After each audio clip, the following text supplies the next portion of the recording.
Bueno, reciban un caluroso saludo. En esta oportunidad voy a presentarles el inicio de una investigación sobre uno de los seres más impresionantes, o por no decirlo, el más impresionante que ha pisado la tierra, quien es Jesús de Nazaret. Bueno, ¿cuál es el propósito que mueve esta investigación? La idea es aproximarnos a la comprensión de Jesús, descubrir a través de un viaje por nosotros mismos que el propósito, cómo comprender, cómo comprenderlo, ¿sí? Su profundidad, ¿sí? A través de la reflexión. ¿Y por qué? Precisamente porque lo decía hace un momento, es la persona o el ser que ha tenido mayor trascendencia en la historia humana. De hecho, ha partido en dos la historia de la humanidad. Entonces ningún ejército, ningún personaje antiguo de la historia, ninguna tropa, ningún partido político, nada por el estilo, ha tenido tanto poder y trascendencia como lo ha tenido Jesús de Nazaret. Bueno, entonces, como les comentaba, la idea es hacer un estudio holístico, es decir, desde varias miradas. Entonces eso es lo que hace interesante el estudio. No lo vamos a hacer desde un enfoque particular, sino de manera general. Entonces, aquí vemos en estas imágenes de Jesús de Nazaret de diferentes enfoques, ¿listo? Entonces, ¿por qué me motiva a mí a hacer esta investigación desde este punto de vista holístico? Resulta que hay un pasaje muy interesante y bíblico. Resulta que Juan le dio queja a Jesús de que otras personas estaban expulsando demonios en el nombre de Jesús. Entonces ellos creían que eran los únicos que podían hacer, es decir, estaban monopolizando, digamos, las enseñanzas de Jesús. Y lo más impresionante es que el mismo Cristo dice que aquel que no está contra él, está con él. Es decir, que si sigue a Jesús, si sigue sus enseñanzas, está con él. No importa que no sea del grupo. Entonces este es un pensamiento abierto, no está monopolizando las enseñanzas ni está haciendo algo sectario. Entonces esto es la idea. ¿Qué quiere decir? Que Jesús es tan grande que rompe cualquier estructura religiosa. Entonces, dado el caso, vamos a comprenderlo, hacer un viaje desde las diferentes escuelas de pensamiento, no, sino corrientes que hablan acerca de Jesús, los cuales deben tener una base fiable, por cierto. Entonces, precisamente dentro de la metodología de esta investigación que vamos a realizar, es acudir a diversas fuentes sobre un determinado tema. Vamos a ver más adelante qué criterios se manejarán como fiables, pero uno de ellos es la tradición oral, ¿sí? Entonces, por ejemplo, los textos antiguos que datan más de 2000, 1800 años, pues sin duda será una gran fuente, ¿sí? Por ejemplo, los evangelios canónicos, también los apócrifos, a ver qué podemos rescatar de ahí, ¿sí? Para finalmente, después de reflexionar, obtener algunas conclusiones. Entonces, ¿qué es el concepto holístico? Es abordar múltiples enfoques, entendiendo a Cristo como el alfa y el omega, tal como lo escribió en el Apocalipsis, que dice lo siguiente. Juan dice: también me dijo, ya todo está hecho, yo soy el alfa y la omega, el principio y el fin. Al que tenga sed le daré a beber gratuitamente de la fuente del agua de la vida. Entonces Jesús es el alfa y el omega, el principio y el fin, es decir, reafirmo lo anterior con que no se lo puede encasillar dentro de o solo de una estructura. Él rompe todas las estructuras, ¿correcto? Es mejor, no la rompe, sino va más allá de las estructuras. Entonces vamos a ver los enfoques desde los cuales se estudiará a Jesús de Nazaret. Bueno, pues el primer enfoque, acudiremos a la Iglesia Universal, la Iglesia Católica. ¿Y por qué se caracteriza la Iglesia Católica? Bueno, pues por comprender a Jesús de naturaleza divina, ¿sí? Jesús también cuida de nosotros, ¿sí? Bajo la perspectiva, considera a Dios, ¿sí? Quien hay que adorar, rendirle culto. también tiene poderes sobrenaturales, hacía milagros, sanaciones, resurrecciones. Y Él entregó la vida para librarnos de nuestros pecados en la cruz. Y algo sobrenatural que ocurre es que existe la transustanciación, es decir, Él se transforma el vino en sangre y la harina en carne de Cristo, ¿sí? Cuerpo y sangre de Cristo a través de la transustanciación realizada por los sacerdotes. Entonces Él se materializa en tanto de manera física y espiritual y toda la divinidad, cuerpo, alma y divinidad de Cristo. Es impresionante.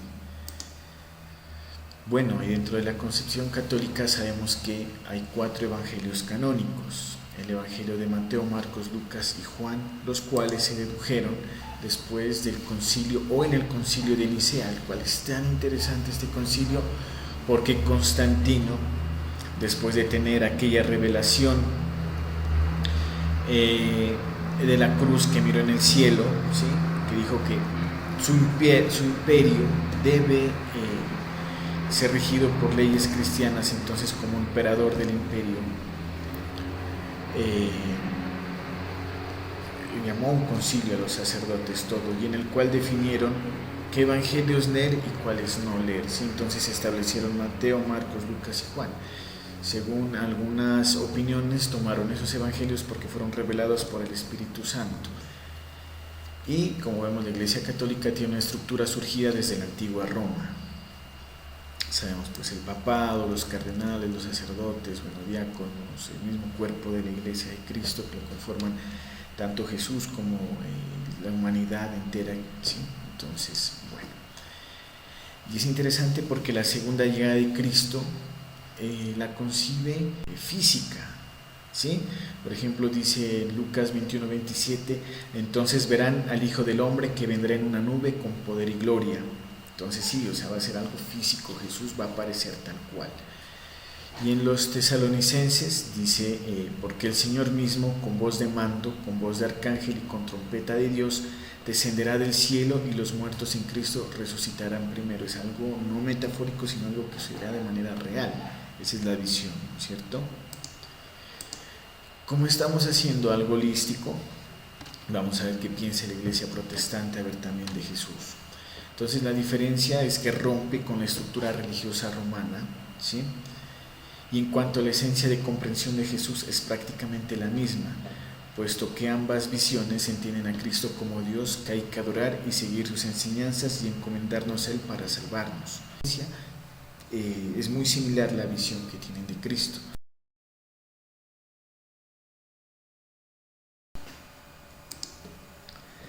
Y hay una visión también que entienden a Jesucristo como un ser humano, ¿sí? Pese a los milagros extraordinarios realizados, piensan que Jesús fue un gran ser humano que alcanzó un desarrollo espiritual muy elevado. Se basan en las enseñanzas prácticas de Cristo para afrontar el diario vivir, pero no prestan tanta atención al componente místico, ¿sí?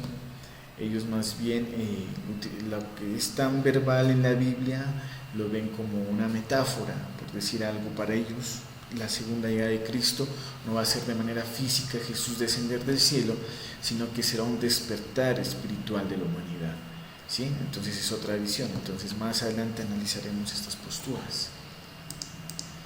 Y está la postura de los evangelios apócrifos. Pues dentro de estos textos encontramos el más destacado, ¿no?, que está pues en boga hoy por hoy en algunas corrientes que han surgido, el cual es del Jesús gnóstico, que aparece en el Evangelio de Tomás. Jesús es revolucionario en este sentido con las estructuras tradicionales. ¿Por qué? Porque según Jesús, algunos analistas dicen que lo que tanto Él lo puede hacer, nosotros también podemos hacerlo. Es decir, nos invita a transformar a los seres humanos en ser Cristos, no únicamente en adorarlo, sino en también convertirnos en Cristo. Y esto es lo que propone esta corriente, despertar la divinidad de cada ser humano interna. Invita también a una búsqueda interior a través de sí mismo, no a través de estructuras, sino a través de uno mismo, ¿no? Entonces esto es, digamos, un tanto revolucionario. Estos textos, digamos, de los evangelios apócrifos, pues podría decirse que tienen una fiabilidad porque se encontraron hace 1800 años, se escribieron según pruebas arqueológicas con carbono 14 y fueron encontrados en 1945 en Nag Hammadi, en una localidad de Egipto. Entonces es muy interesante, revolucionario lo que propone estos evangelios. Entonces también vamos a analizar este punto. Con base en lo anterior, pues nos plantean preguntas que darán ruta a esta investigación y que analizaremos más adelante, las cuales son las siguientes. ¿Cuáles son las posturas más acertadas para comprender a Jesús, una vez visto lo anterior? ¿Cómo debemos entenderlo? Otra pregunta. ¿Será suficiente contemplar únicamente los evangelios canónicos, o sea, Mateo, Lucas, Marcos y Juan? ¿Habrá la necesidad de acudir a otros evangelios para comprenderlo? Otra pregunta. ¿Hubo razón en eliminar algunos evangelios en el Concilio de Nicea? ¿Por qué los eliminaron? Me hubiese encantado tener algún registro de lo que ocurrió realmente y lo que motivó a los del concilio a elegir esos evangelios, ¿no? Eso fue 325 años después del nacimiento de Cristo, ¿no? Este concilio que decidió la estructura de la Iglesia apostólica católica romana. ¿Cuál es el verdadero sentido de la crucifixión? Es otra pregunta, ¿sí? ¿Y cómo será la segunda llegada de Cristo? ¿Cómo interpretar la segunda llegada de Cristo?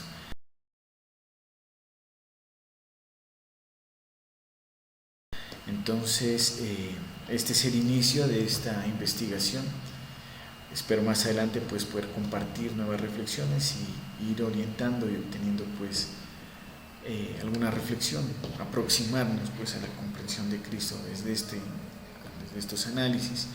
Los invito pues en la caja de comentarios, dudas, no sé, sugerencias, cómo podríamos abordar esta investigación para de una manera holística, lo más holística posible, obtener realmente una reflexión para aproximarnos a la comprensión de este gran maestro, sin duda el más impresionante que ha pisado la tierra, ¿no? ¿Por qué no decirlo del universo?